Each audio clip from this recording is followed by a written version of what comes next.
Hi everyone. Hi Mackie. How are you? Hello, how are you doing, Nymph? We're doing okay. Trying hard. Mackie is here. She is a booking agent of the recently closed Satellite. It's not fully closed, from my understanding. Yes, it's only going to be operating now as a bar restaurant. No more shows. That's right. The owner of the satellite made the decision to end the business as a music venue. We can all kind of foresee what it's going to be like over the next couple years, and having gatherings of large amounts of people in an enclosed space is not going to happen for a while. Right. So to operate as a music venue, you have to have large numbers of people who are buying tickets, buying drinks, going to shows. Otherwise, you will not survive as a music venue. Correct. So the owner has decided to renovate and open up a restaurant that will be like a neighborhood tavern kind of vibe. And so he's imagining that as the COVID numbers start decreasing and as things reopen, he'll have a better shot if he's selling food and drinks to actually make some money and just be able to keep the business open. Right. Not closed down in full. Correct. Yeah, he doesn't want to close down completely because that's just that's his life. That's his life. That's his That's life. what he's been doing for 25 years. So he's not given up, but he does have to make some changes. Adapt. Right. Correct. Well, thanks for explaining that to us. Yeah. Viewers, previously you watched an episode of Save Local. That was not so long ago. July 17th, I think, is when we met with you both being Brian from 6660s, which Brian will say hello in just a moment, okay? That episode was done in an effort, just like all the other Save Locals, to highlight businesses that are having trouble. And we're here today now representing Save Melrose, and we're tasked with a larger effort of trying to save 4 businesses. I need everyone to understand that that interview with Mackey and Brian at the Satellite happened on July 17th. It's not even August yet when we're pre-recording this interview, okay? You're watching this on August 2nd. That is not even a month's time. That's how fast closures are happening. So Mackey is here today, and Brian also, to warn everybody and to encourage them to do what you can, because you can help. That's right. So Mackey, I'm going to switch over to Brian for a minute, okay? We'll be right back to you. Hey, Brian. Hello. Hi, here you are. Thanks for being here with us today. So Mackey has explained that the Satellite has had to adjust the way that they're functioning. And there was some explanation that Satellite has been doing this for over 20 years, operating as a venue in Echo Park on Silver Lake. I want you, as a person who has booked bands there and who frequents the Satellite and the shows there, I want you to please give us a perspective of what the impacts have been for the people in the music community. Okay. Well, one of the things I've been saying about it is that no more music at the Satellite means much more than no more music at the Satellite. Obviously, no more music is horrible for the bands who play there, because for a lot of people, they started there. For a lot of bands, it felt like home, but also just for the people that go there, it was like a neighborhood club bar that you'd meet people that you knew. Was a really kind of friendly atmosphere, and it felt like home, as much as a bar could feel like home. It can be very much like home, actually. It's just pretty sad on that level. It's like we're not just losing a fantastic place to see bands, right, but also a place to hang with your friends and make new friends and meet new bands and become friends with those bands. Mm-hmm. It was an awesome spot. There was places in the back you could kind of get away from the music, right up front.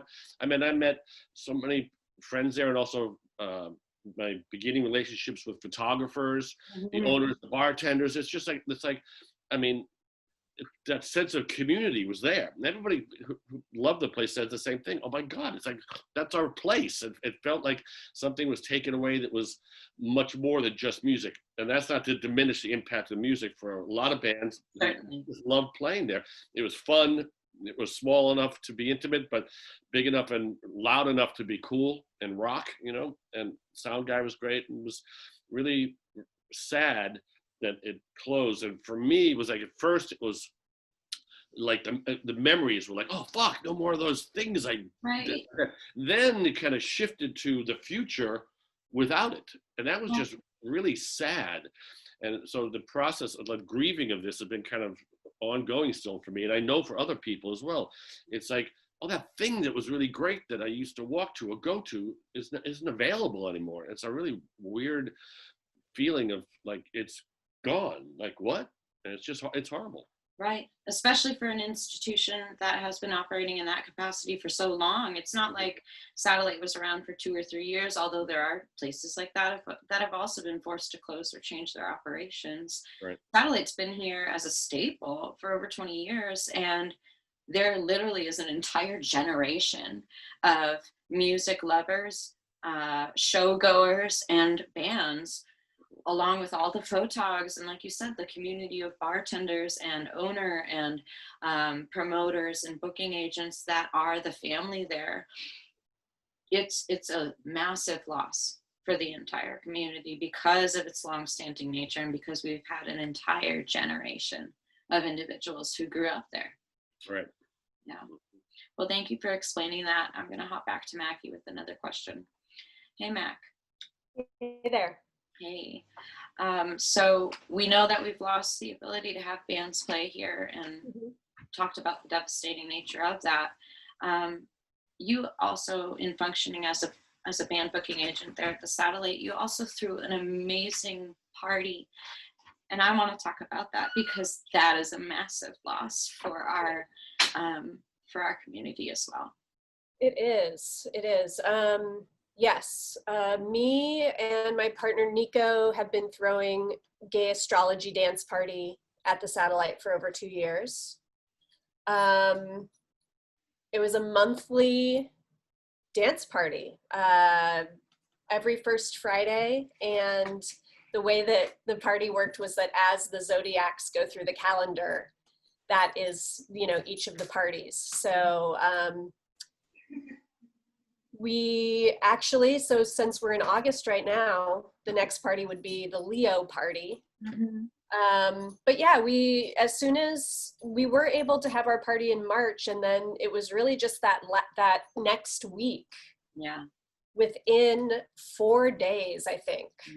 It was like Monday, Tuesday, Wednesday, and then that was it. Right.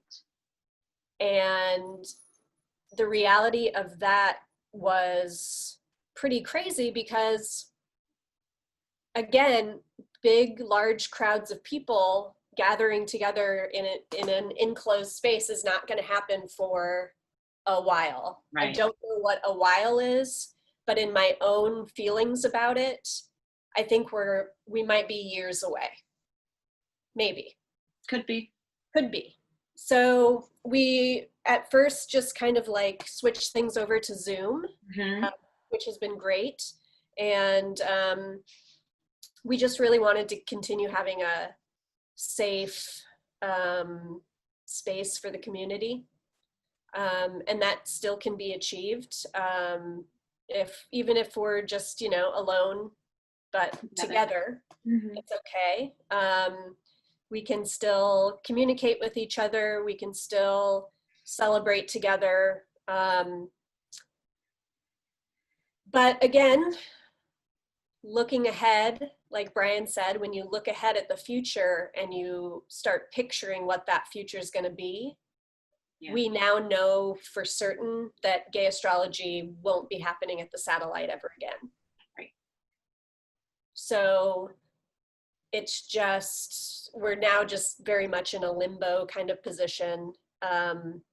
Again, we're going to be continuing to work hard during this time and refocus on things so that when we can come back, when it is safe again for people to gather and not put people at risk in any way, Yes.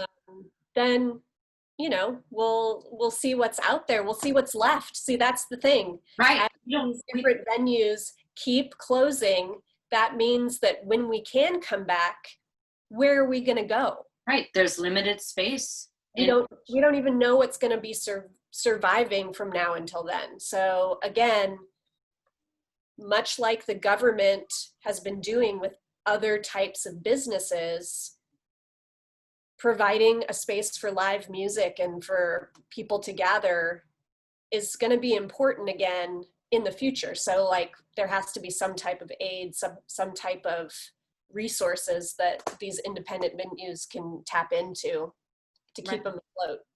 Right. And I know that you have some organizations and a cause that you're affiliated with there. Yeah. Would you like to speak about those now? Oh, sure. It's the NIVA, National Independent Venue Association. Mm-hmm. They're the ones who organized, and as soon as clubs started shutting down in March, they started, getting people involved and sending petitions, trying to get some type of help from the government to just keep these businesses going until we can come back and have live music shows again. Yes. Otherwise, businesses are just going to go under. The people who own those businesses will have nothing, and they'll have to start all over again. And when we're in a situation like this, that's such a scary prospect. Like so many of us are just trying to like hold on to what we have. Mm-hmm. That for all of these people and all the businesses, it's just so uncertain right now. It's very scary. I know. So where can people find information on NIVA? Yeah, you can go to their Instagram. It's NIVA ASSOC, Association. But yeah, if you just type in NIVA, it'll pop up. And then they've also got the website there. They have some different petitions going around that you can sign for, just really easy to do. You just, we've all been doing petitions and stuff. Just takes a minute. Yep. Easy. Go ahead and do it. Help us out. Yeah, for all those people out there who are watching and they're either, used to work in the music business, live music, or event productions. Yeah, event production, our bartenders, our security, like everyone is just pretty. We can say fucked. Yeah, okay, cool. Everyone's really fucked right now. And we're also, for those of us who were lucky enough to qualify for unemployment, mm-hmm. We're right at the end of July right now, so they're about to take away that supplemental pay that we've been receiving. Yep. So yeah, we're all getting to a place where we're getting pretty. It's just very unsure. It's uncertain. Yeah. Yeah. Well, thank you for sharing all that, Brian. I'm going to switch back to you. Mm-hmm. How's it going? Well, it's just compellingly sad listening to Mackey. I mean, it's not true everything she says, and well spoken, but it's still like, fuck, The reality of it, it's heavy, and it's getting heavier every day. Mm-hmm, mm-hmm, mm-hmm. I'd like to hear about, we can change to a positive tone. We can do that, because although we are here, and my purpose in speaking with Mackey and Brian today is to, they agreed, they want to be here to warn the community on what happens, not just when communities don't rally behind and support, but more so when governments don't put their money where their mouth is. Instead, their money is going to the larger corporations and smaller places like the satellite, independently owned places, like the businesses that we're supporting today. Mm-hmm. Right. We have Doc Martens, Tony K's, Reloaded, and Pearl's Nail Salon, all independent businesses. And as far as I know, very few people have been able to get grants. So let's, if you will, talk about that problem with the government diverting money to the to the corporations and not to folks who need it.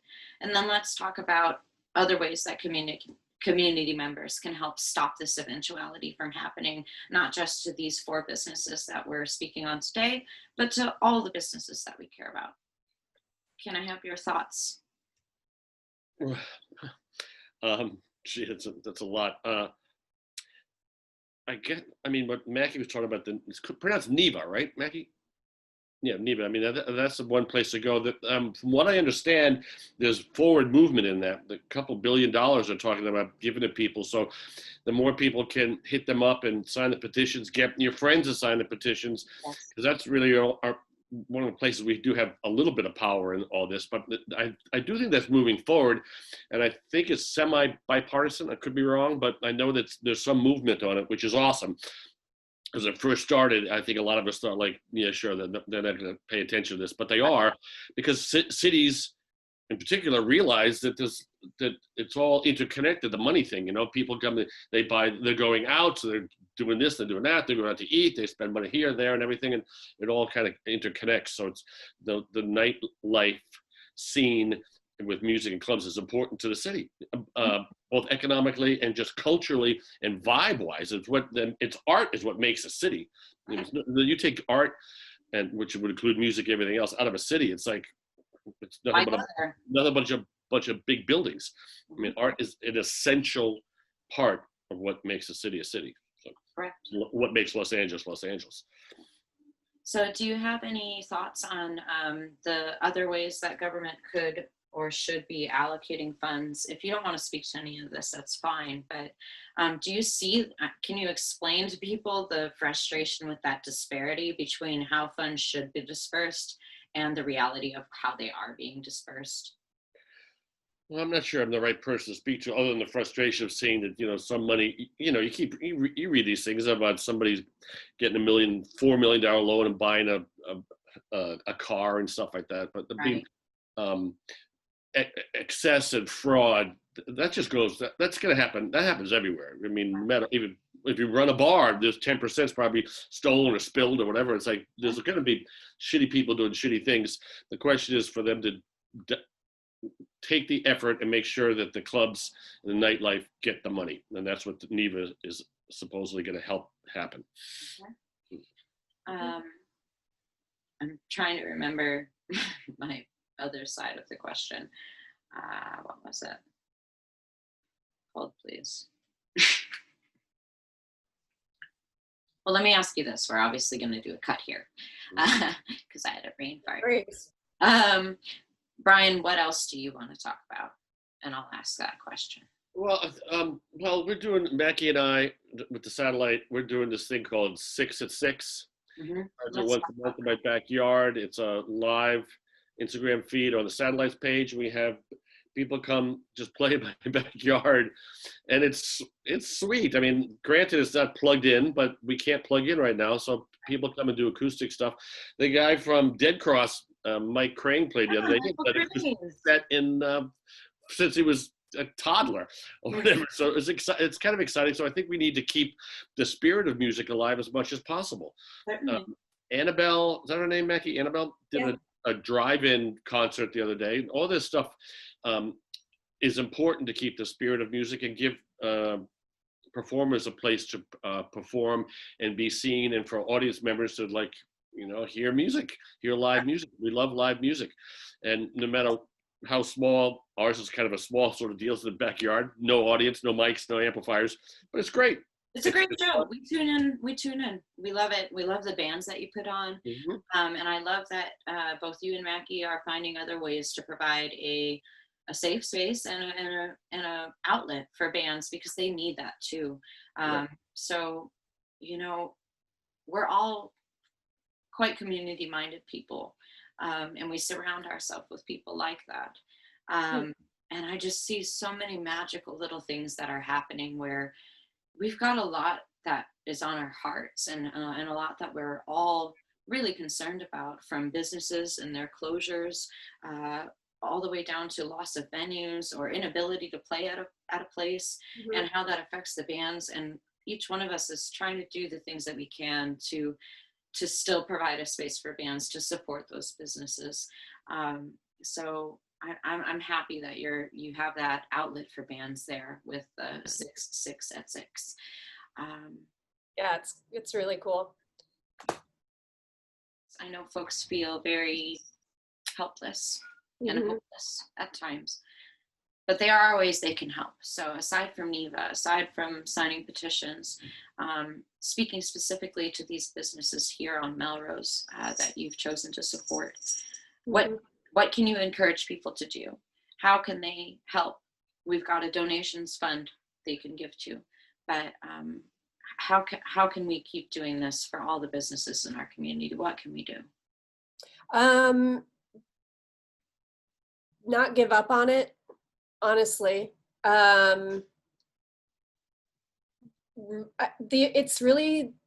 It's all going to come down to people being aware of the issues, aware of the final outcome if something doesn't change. Right. And then take it to heart, share it with other people who you know would be sympathetic to it. I think we do have like tons of different things coming at us constantly over social media now and through different news sources and stuff. But yeah, for a lot of people, I know that certain things seem too big and too overwhelming, but when you really just try to take everything down to its like just basic level, the things that you are surrounded with and the things that you interact with are the ones that are very important. So again, looking at things from a local perspective is so important right now, because everything does feel so big and so out of control. But if you know, you can like identify something and say like, well, this is a place that I like to go to. I know the owners are cool. So I'm going to use my voice. I'm going to use my platform to let other people know about it. That's the big thing. Yeah, and just not give up. And when, I don't know, there was kind of like a big rush right at the beginning of these shutdowns where a lot of energy was being focused. And as things have like, you know, come and gone, and just how different things have changed and priorities have changed. Just remembering to like keep the focus on where you live and what you love. And it seems like that is such sound advice simply because folks, think about this perspective that Mackey's explained.